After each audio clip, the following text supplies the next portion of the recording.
Hello, everybody, and welcome to Late Seating. After all the hype is over, after everyone has stopped talking about a film, indeed, more than a decade after a film's been released, me and my friend Steve Shives review the film for vanity's sake, I guess. I am Jason Harding. And I'm Steve Shives. How's everybody doing? And this week we decided, looking back on the reviews that we've done in the past, I realized something, and some of you have realized it too. Steve and I agree a lot, and that doesn't make for very good YouTube. So I started thinking, what can we do to kind of mix it up a little bit? Get a little bit of the Siskel and Ebert action going, if you know what I mean.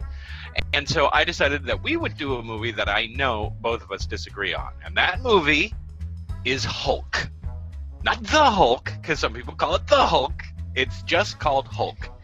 Directed by Ang Lee, written by James Truman, James Schumas, Michael France, and John Turman. Hulk is the story of little Dr. Bruce Banner, who due to a series of unfortunate accidents and events, medical experiments, and bad parenting, transforms into a big green monster whenever he gets angry. I'm sure most of you remember this movie. It came out in 2003, directed by Ang Lee, who's also known for Crouching Tiger, Ice Storm, Brokeback Mountain, Eat, Drink, Man, Woman, Sense and Sensibility. All of those films, you read that list and you go, yeah, Hulk. Where'd he go? You know what? I'm biasing the audience, and I'm not going to do that. Steve, you get to kick off. What are your feelings on Ang Lee's Hulk? I am the one who liked the movie. Before we go any further, I feel we should mention the cast of the film, because I think whether you like the movie or not, you have to admit that at least on paper, this is a very impressive cast. We have that is my fault. I'm sorry. I forgot to mention the cast. Yeah. Well, we have. Well, it's okay that you didn't, because I have a joke anyway. We have Eric Bana as Bruce Banner. We have Jennifer Connelly as Betty Ross. We have Sam Elliott as General Thunderbolt Ross, and we have Nick Nolte as himself. So it's quite a cast, or maybe Nick Nolte has his own mugshot. And I don't know. I love this movie. I know this movie gets a lot of hate and also gets a lot of scholarly criticism. I mean, I don't mean to characterize the people who don't like this movie as a bunch of angry nerds, although on the internet most of them are. But there were legitimate film critics who didn't like this movie for legitimate reasons that I'm sure Jason will articulate in a minute. But for my part, I loved this movie. I just watched it. I literally got done watching it about an hour before we sat down to do this, and I enjoyed it just as much this most recent time as I enjoyed it 10 years ago, over 10 years ago when I saw it in the theater for the first time. I think that it is one of the most unique superhero films ever made. I think Ang Lee took a lot of chances by making what is in spots a very contemplative, very meditative superhero movie, where there are explosions of violence, there are bits of action and chaos where the Hulk is doing what the Hulk is known for doing, jumping around and smashing shit. But there are also these very quiet shots, almost Terrence Malick-like shots of just very quiet, meditative close-ups of the desert and of plants, and for a superhero movie about a guy who hulks out and becomes like a 10-foot-tall green rage monster, so many of the most evocative shots in the film are just shots of people's faces, are just shots of characters emoting or interacting with each other.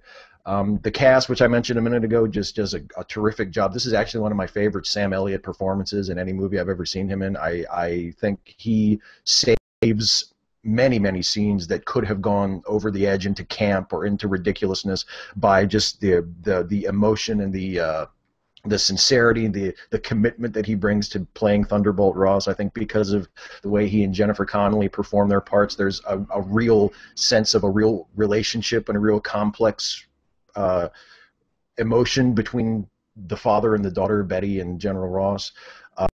And the same thing with Nick Nolte, who is completely theatrical and totally out to lunch as Bruce Banner's father, but in a way that I find acceptable, that I find entertaining.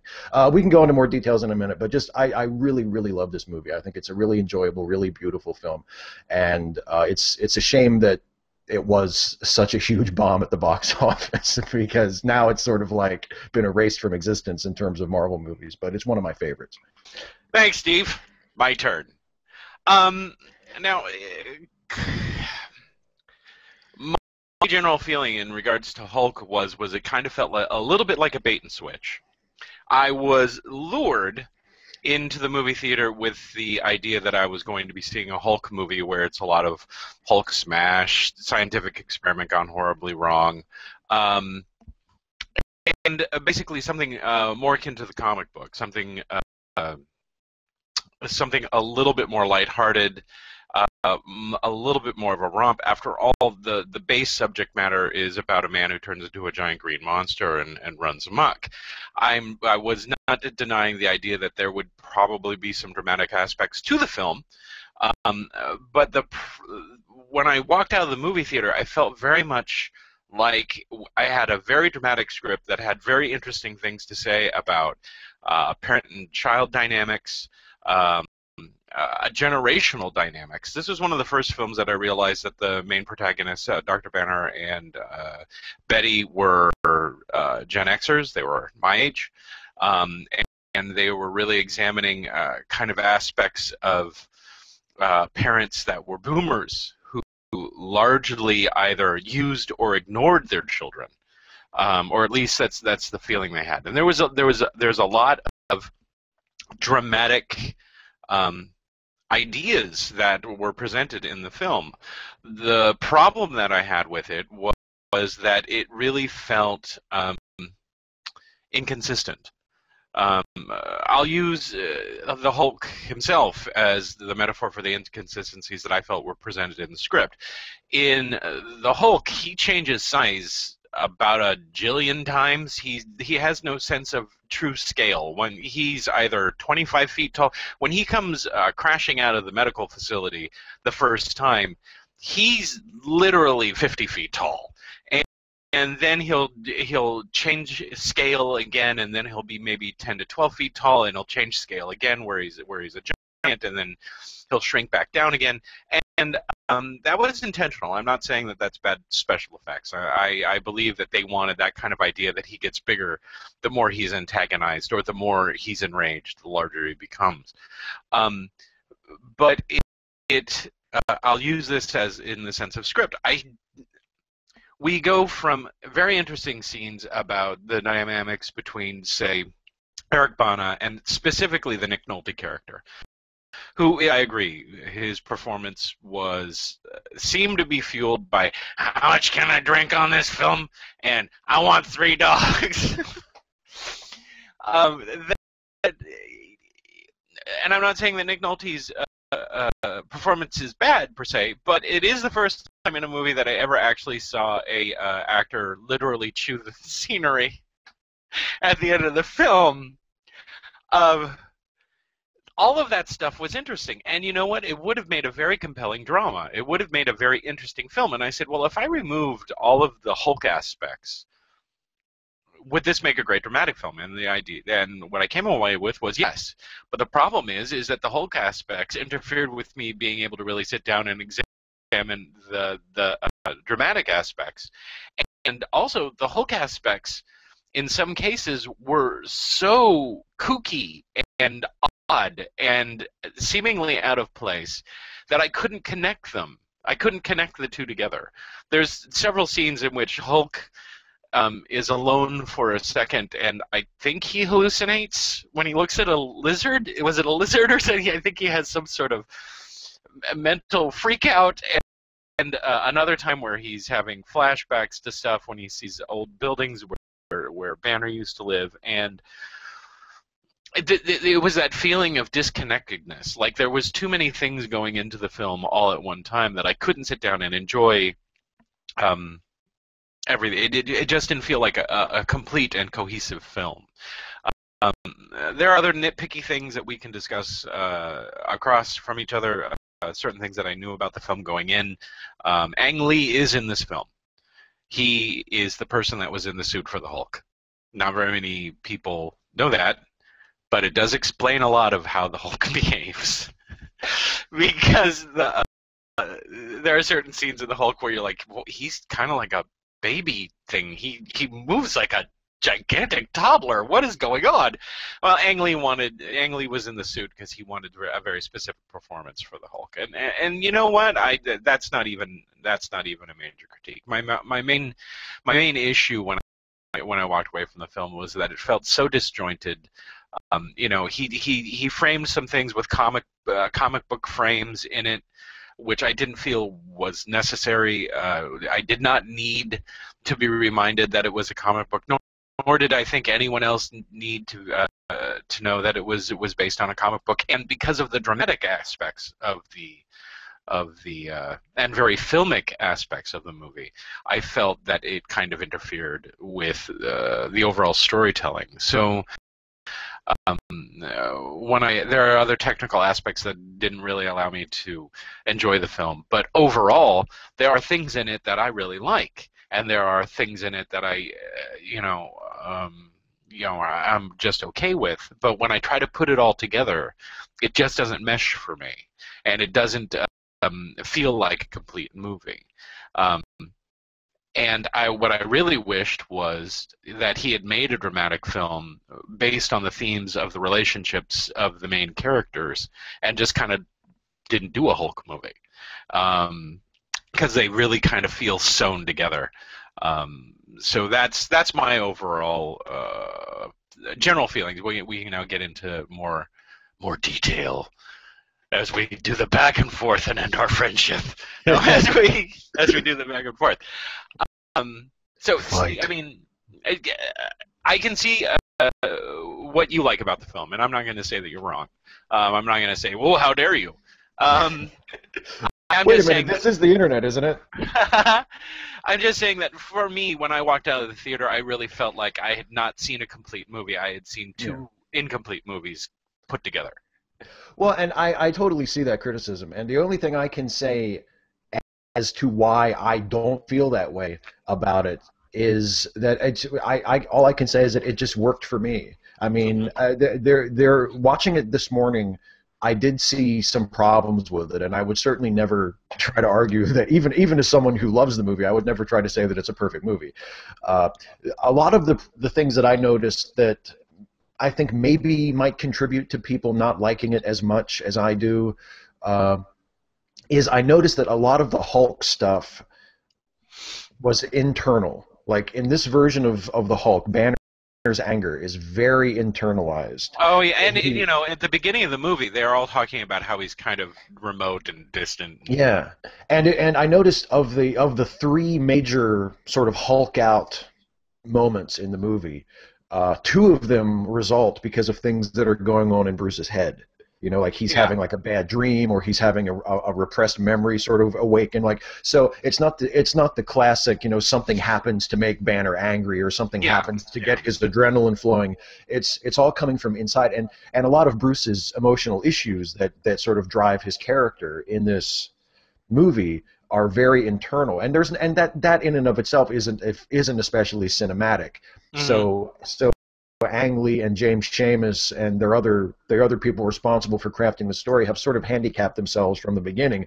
Well, they also handicapped themselves a little bit because they were trying to pay homage to the TV series and the comic at the same time. And I understood the reasoning why is because they made the assumption that more people knew the TV show than they ever read the comic. And I really wish that they had just stuck to one origin instead of 5 different ones, because the abuse angle, I think, does come from a retcon from the comic. From the comics, which is fine, but we didn't need 19 different reasons as to how he became the Hulk. Because if I understand the chronology, Nolte experiments on himself, fucks up his own genes, has a child who now has his fucked up genes.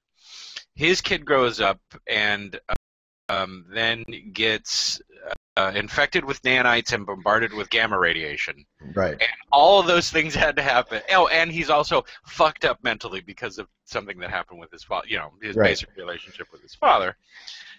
And that's how he became the Hulk. I go with the old song from the 1960s cartoon, which simply said, "Old Doc Banner built it with gamma rays." That's it. That's all I Well, need. I mean, what more do you need, really? I tell you what, you know, I have, and I think I always have, at least since I've been an adult and I've started thinking more seriously about movies and about, you know, silly stuff like comic book superheroes. And I agree with you. The juxtaposition of like the really serious themes that the movie is dealing with the inescapable goofiness of the Hulk. I mean, that is a tricky balance to strike. But I've always had a soft spot, and I've always been a sucker for superhero movies or like big commercial crowd pleaser movies in general, which this nominally is. It's not really one of those movies, but nominally it sort of is. That are about something other than just what is going on the screen. Oh, you know, and I'm a fan of that too. I wholly believe in that. I do. Yeah.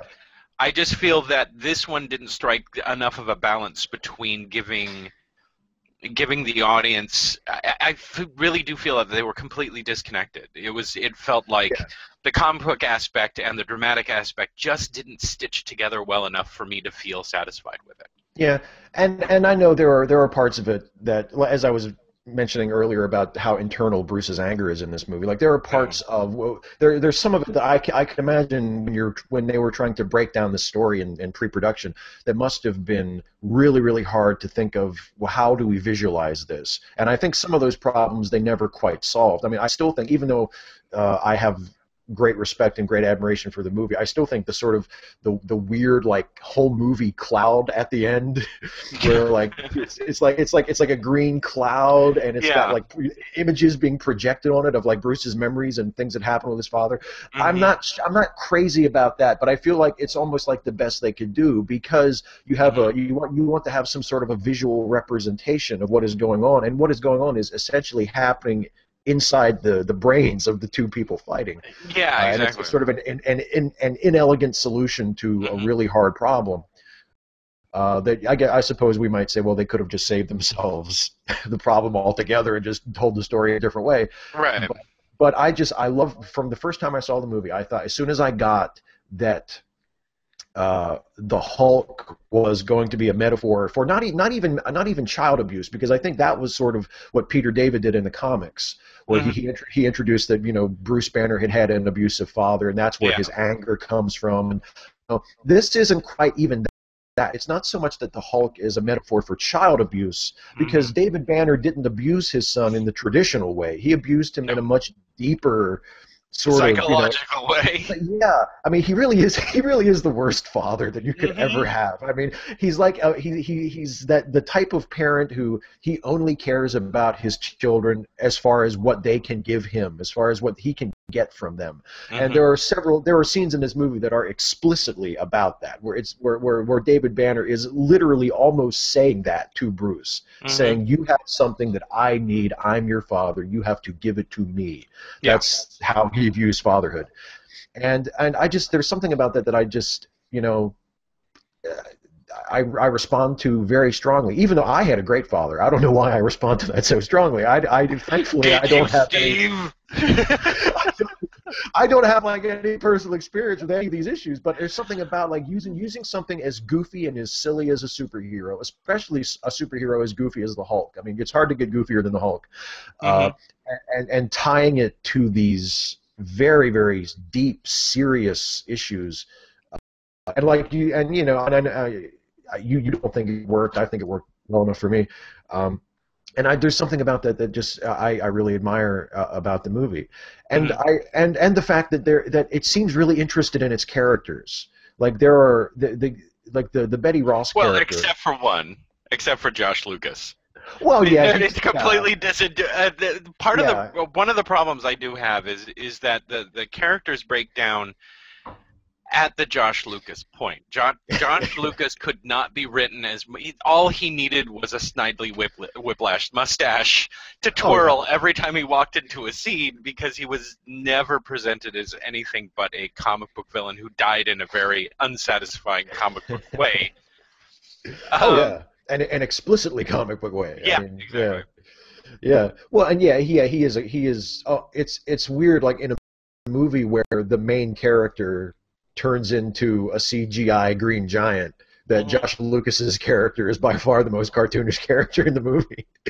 But there was like I said, I really love Sam Elliott's performance. I love how complicated they made General Ross, where even though he is a nemesis of Bruce, and his function in the story is mostly that of a villain, but he has ethics. I like this General Ross so much better than the one that William Hurt does in the second Hulk, in the Incredible Hulk. The Incredible Hulk, yeah. Because that is a cartoony performance. That is a very broad, cartoony performance in the second Hulk. I do like Sam Elliott's General Ross. He's more grounded and more realistic. Yeah. And I have no qualms with the performance or the dramatic aspects at all in the film. I'm gonna turn the nerd light on, ding, and now comment on some of the technical aspects that I had a problem with in the movie. Yeah. The final fight between him and he's basically absorbing man. Yeah, absorbing man. Was so dark in the theater, I had no idea what was going on. And rewatching it yesterday, I still have no idea what's really going on. And I turned the brightness up so that I could see what the hell I had missed, and I hadn't missed a whole lot. There were some technical aspects to the film. Whenever, and this is just rule of thumb for anyone watching, if you're watching a movie with a lot of CGI and action sequences take place at night and it's raining, that's a cost-cutting measure. Because they just didn't feel like doing realistic textures, so put it at night, get them wet, and then it won't matter that they look like plastic because we don't have to get someone to texturize it again. The Hulk himself doesn't hold up that well for me. Special effects age. No special effect is going to last forever, and I'm going to mention that again when we do our recommendations later on. But that being said, he is, just as a character, he's a little bit too disproportionate for his own good, and he looks a little clunky and a little too thick, too massive. The overall performance, as I mentioned before, it was Ang Lee, was decent. He was a little too... he was very babyish. That's the only thing I can say. He was very smooth and very childlike, and I can't help but think that was intentional to speak to the overall theme, which is when he does turn into the Hulk, yes, he's massive and he's muscular and all this other stuff, but he's also very childlike. He's going back to the moments where he remembers abuse from his father, when his father is literally antagonizing a physical response out of his own baby. So I could see that kind of callback, but it was just one of those things where I was just like, no, not for me.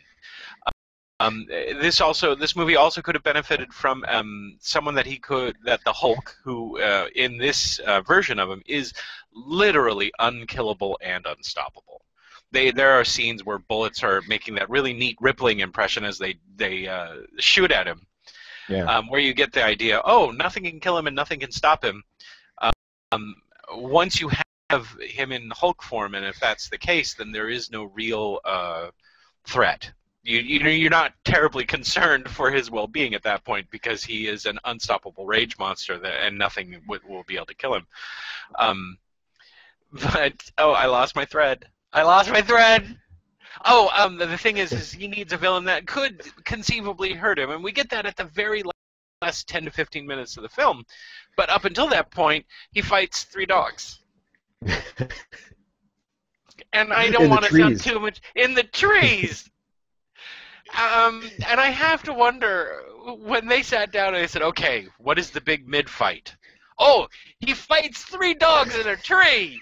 And when he rips them open, they spurt out like dandelions. There's no blood or nothing. And they blow off in the wind to grow new Hulk dogs. They grow new Hulk dogs? Hulk dogs should have been the sequel. That was probably the proposed sequel. Hulk dogs. Ang, we're going to go a different direction.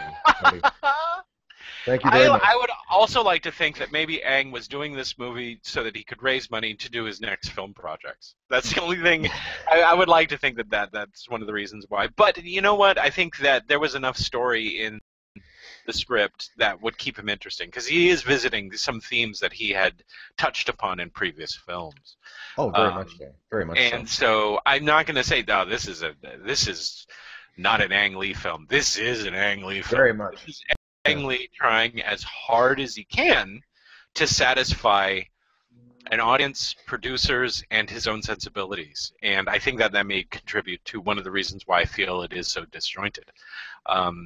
So I mean, layering all those things together, you know, when I would go see an Ang Lee, when I went in to go see Crouching Tiger, Hidden Dragon, I was not going in there expecting to see a traditional Chinese red pajama martial arts film. Yeah. I knew that Ang Lee was making the film, so I expected dramatic elements, and I think that is a good example of when he does successfully take one genre and combines it with what's solidly in his wheelhouse, which is dramatic, character intense stories, and weaving them together and making them work. I think that the attempt on Hulk just wasn't successful for me. So, yeah. Okay, Steve. So overall, do you recommend the Hulk? Oh, I recommend it. Okay.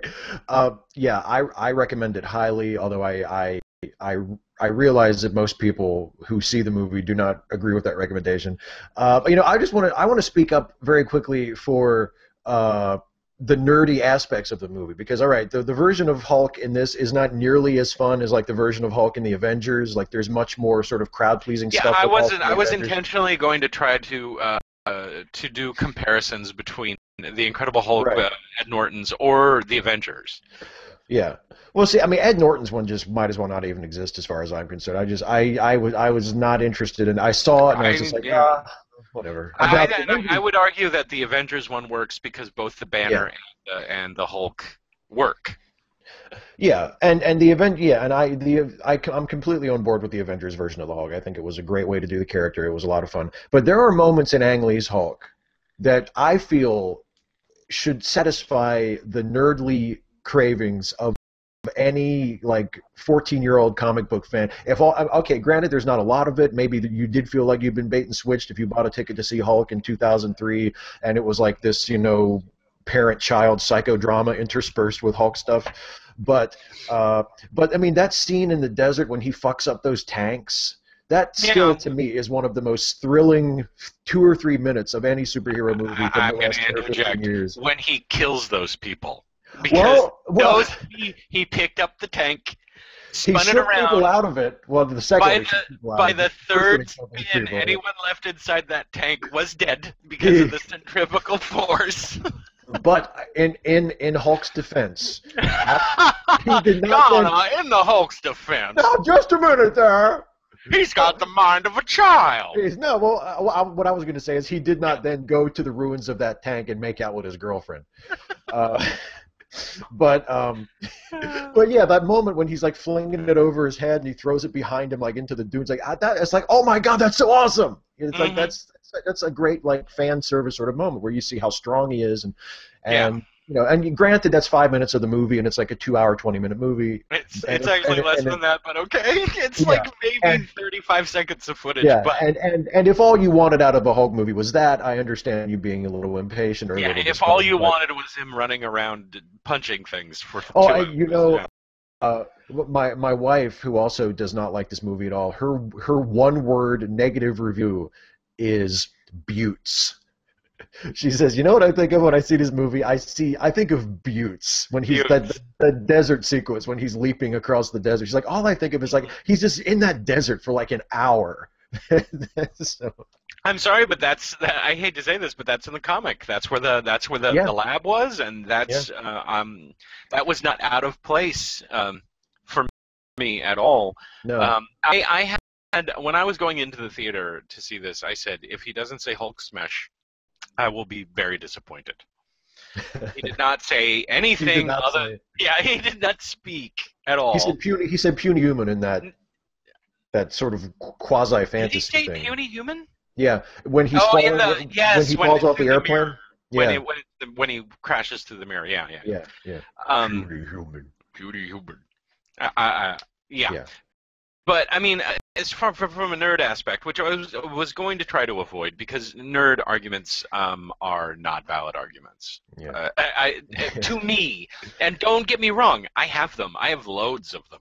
Right. I just don't think that they bring anything necessarily beneficial to a review of a film. If you're going to go, well, you know, this is not like this because this and this Right. predates that and blah blah blah.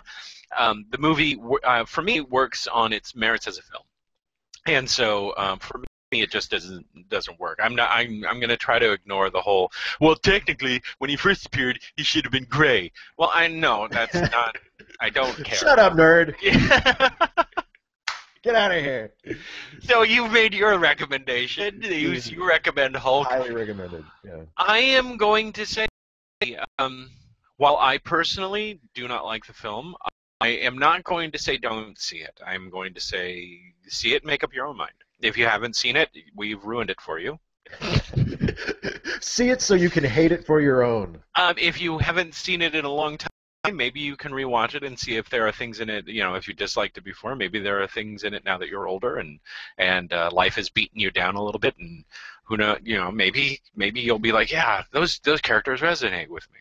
It's always a good idea to take a movie that you really didn't like and watch again to see if you still don't like it. And sometimes you change your mind. And the reverse happens all the time. Something that you really liked as a child is now a big bucket of shit when you see it when you're 35 years old, right, Steve? Yep.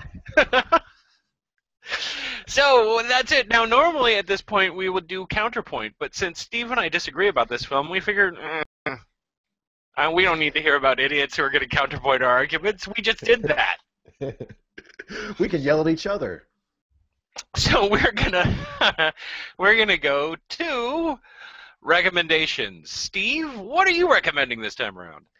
My recommendation this time around is actually an earlier Ang Lee film that deals in, as we said in our discussion of Hulk, a lot of the themes of Hulk are familiar themes to Ang Lee, and this was one of his earlier films that deals with some similar sorts of themes as we find in the Hulk, although obviously in a very different way, in a very different context.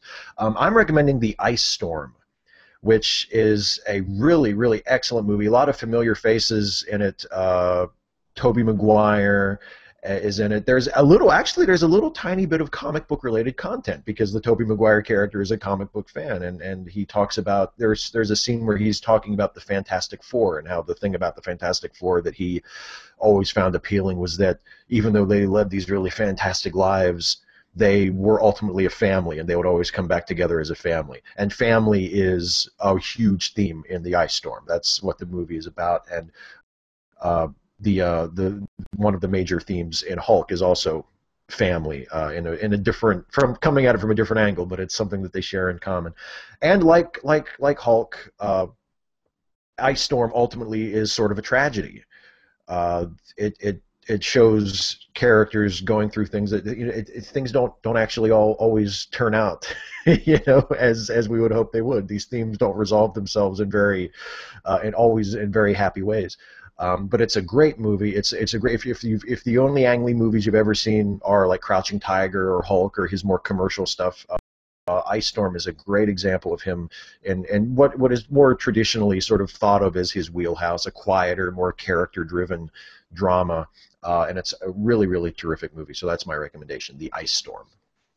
Yep, I completely agree. I love that movie. I like most of his films, and you know what? I think a lot of his films center around family relationships. I think almost all of them do.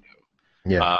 I can't think of one offhand where he's not kind of picking apart those kind of family dynamics. Mm-hmm. I'm probably forgetting, the porn that he's done. I have no idea if he's done. Ang Lee's porn is so thoughtful and artful. It's about a family drama, and then it interjects to 3 seconds of badly filmed porn. And it takes place in China in like 1902.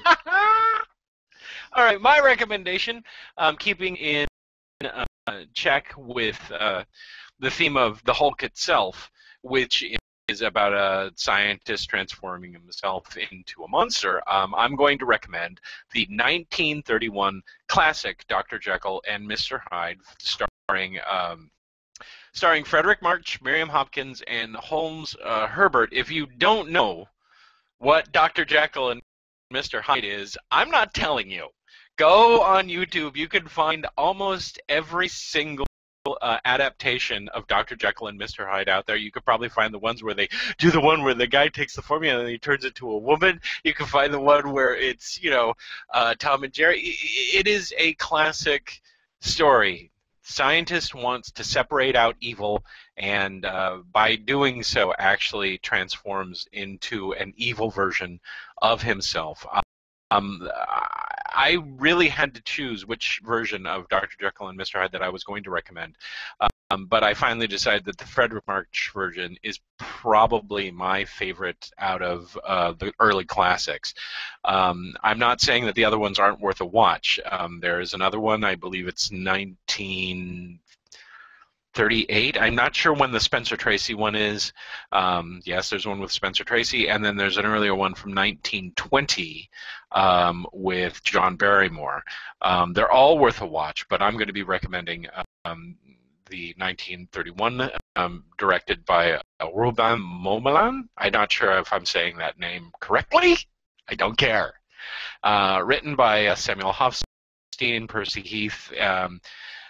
For some reason, Rotten Tomatoes has Robert Louis Stevenson as a screenwriter. I know that that's wrong.